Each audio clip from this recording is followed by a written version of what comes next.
everyone, welcome back to my kitchen. If you're new here, I'm Tina and we are making salsa verde today. Green tomato salsa verde to be exact.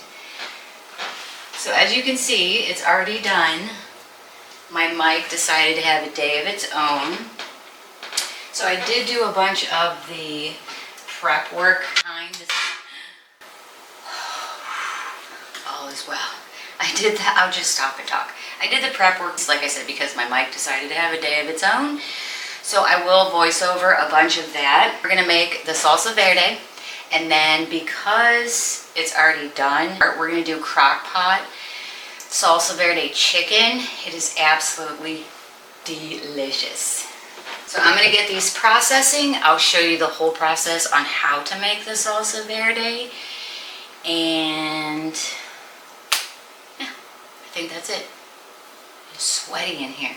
So here I'm just cutting off the ends of each tomato and any little bits that we don't want to eat, because as soon as they come out of the oven, they're going to get processed. I don't want to have to worry about it then, so I'm just taking care of it now. And then each tomato gets cut in half, and I will be weighing them. I'm trying to stick as close to the recipe from the book as I can. Further on in the video, you'll see that my seasoning additions are pretty much just eyeballed. So now that everything's sliced up, I do just put them cut side down on a baking sheet. On the left, I have the bigger tomatoes, and on the right, I have the smaller ones. I did initially take the time to chop up these jalapenos into teeny tiny little bits. You definitely don't have to do that. You can slice them in half, roast them, or you can just slice them up, remove the ribs and seeds if you want to, and process those with your tomatoes as well. I knew I was missing a cookie sheet.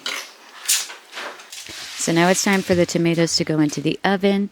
I have this set at 425 degrees Fahrenheit. I'll do one round of 15 minutes, swap the trays, and then another round of 15 minutes. If your tomatoes are way too big, go ahead and add a couple extra minutes. And then on the last two trays, I added my garlic and then sliced up the onions and roasted those with the remainder of the tomatoes.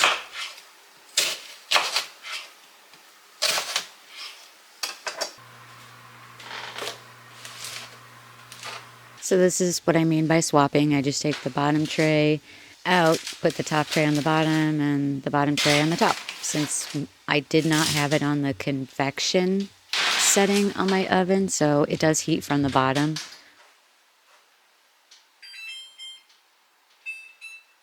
And this time I did use fresh lime juice because it is more authentic. In past recipes, I have used lemon juice, which I actually prefer that.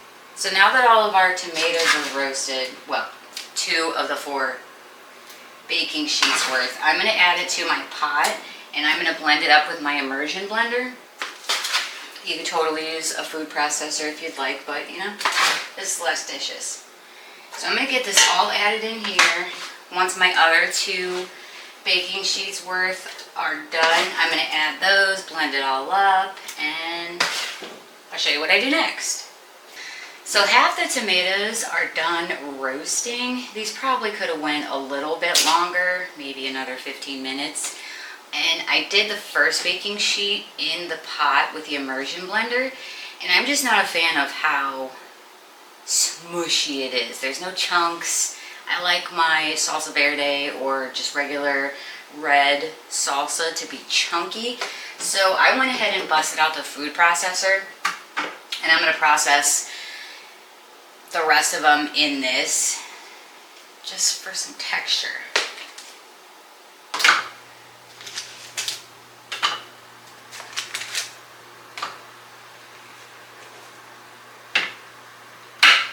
In the hole, sir, thank you. Houston.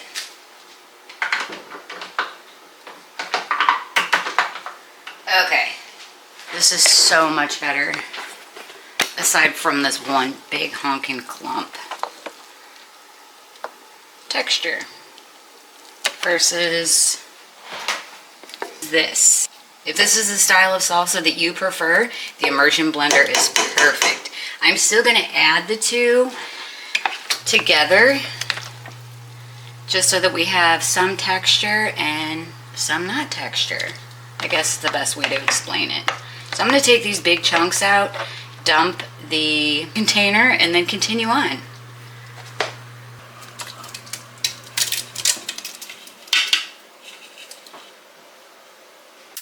I quickly realized that I did have to cut the tomatoes in half again because they were a little too big for my super old food processor.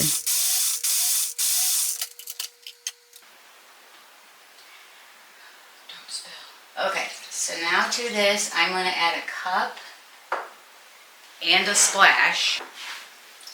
The splash is actually lemon juice. I ran out of lime juice as the recipe calls for, but they're interchangeable as well. Now I did make this last year. Definitely not as much this year. I have about 9 pounds of green tomatoes, and it didn't last us 3 months, I don't think. We're actually a little bit more than doubling it this year. So before I go any further, I did want to mention that I am using the spiral bound ball canning book, the roasted salsa verde version. But when I started putting all this together, I kind of decided to add some of the seasonings like cumin and oregano from this ball book.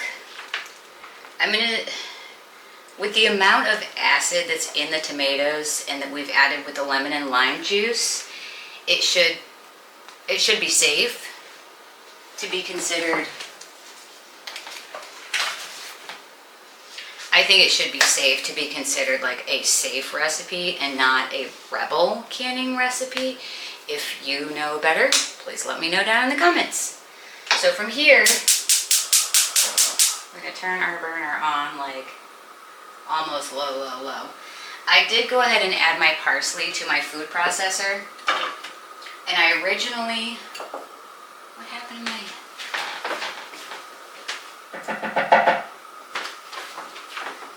Okay, I originally stood here and chopped up my jalapenos in tiny, tiny little pieces.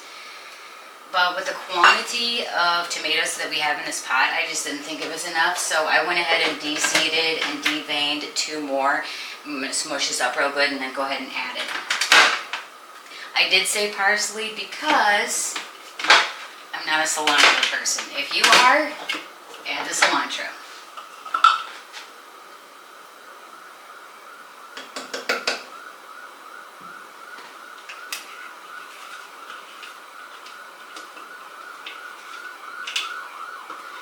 It's the heat.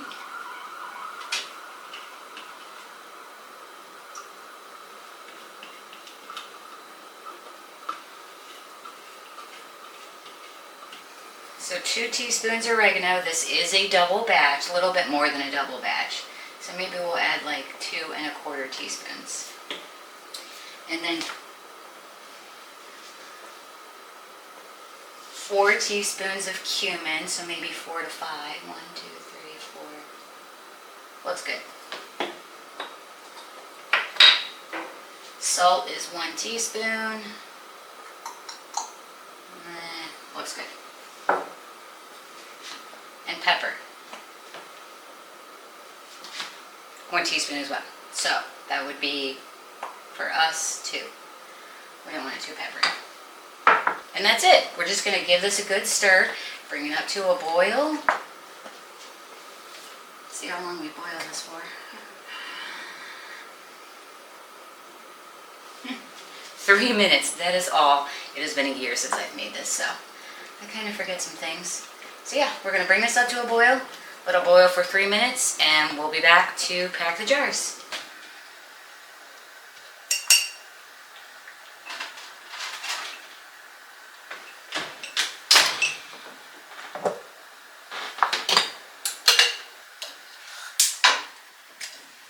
We're all boiled up and ready to jar.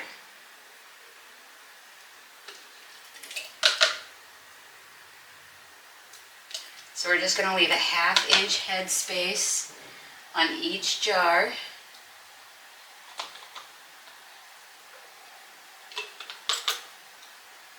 And I did taste test this. And when I made it last year, I used lemon juice, fresh lemon juice versus lime juice. Although this is super delicious, I do prefer the lime juice over, I do prefer the lemon juice over the lime juice. So if you like one more than the other, they are interchangeable. So the choice is pretty much up to you. Oops, I always make a mess.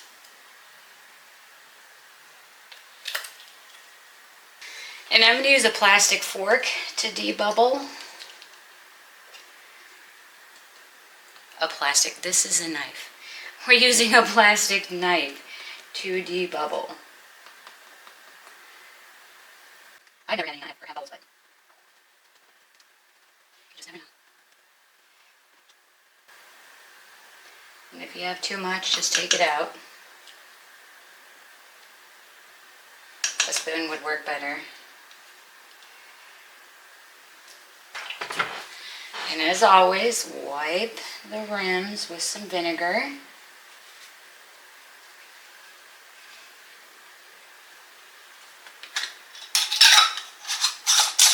Lids and rings, fingertip tight.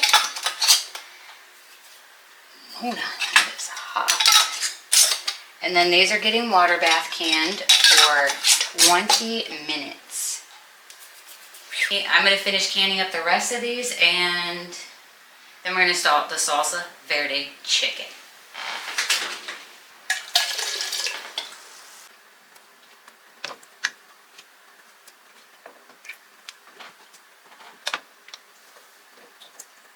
This is so simple, and it comes together in minutes. So all we need is 2 cups of our salsa verde, still smoking hot. And we don't want to waste any. Whoops. 1 cup of chicken broth. Try to rinse out a little measuring cup here. About a teaspoon of chili powder. Man, I really do not like these new containers. Or less if you're not wanting so much chili powder.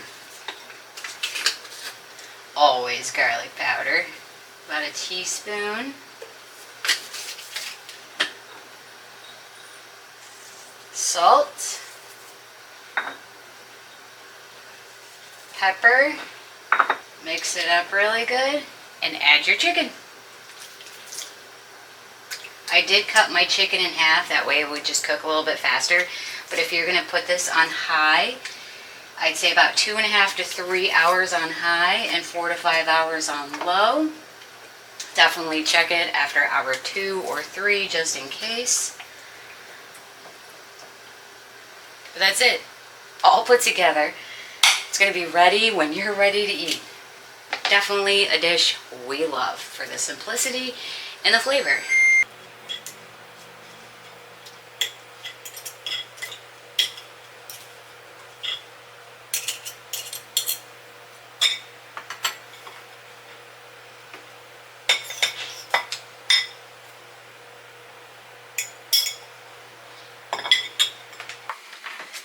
Next, we're going to add a big heaping spoonful of sour cream, about this much.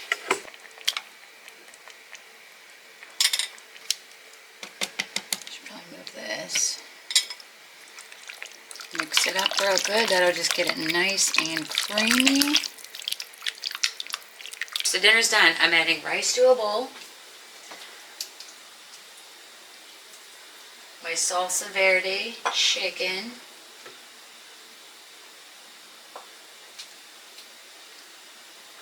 Should have got a spoon.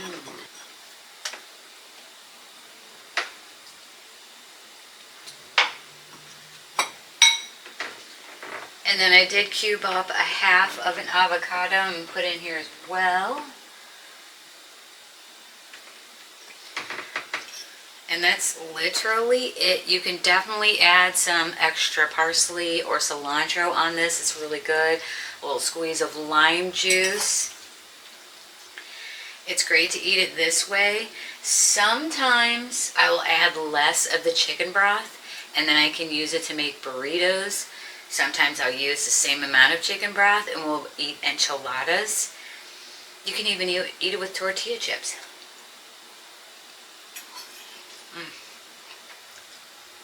That's really good.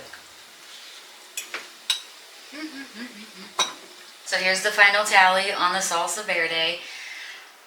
We have 7 pint jars and 2 quart jars, and then the 2 cups, which would have been another pint, that we used for the Crockpot Salsa Verde Chicken. So I think that's going to do it for the night.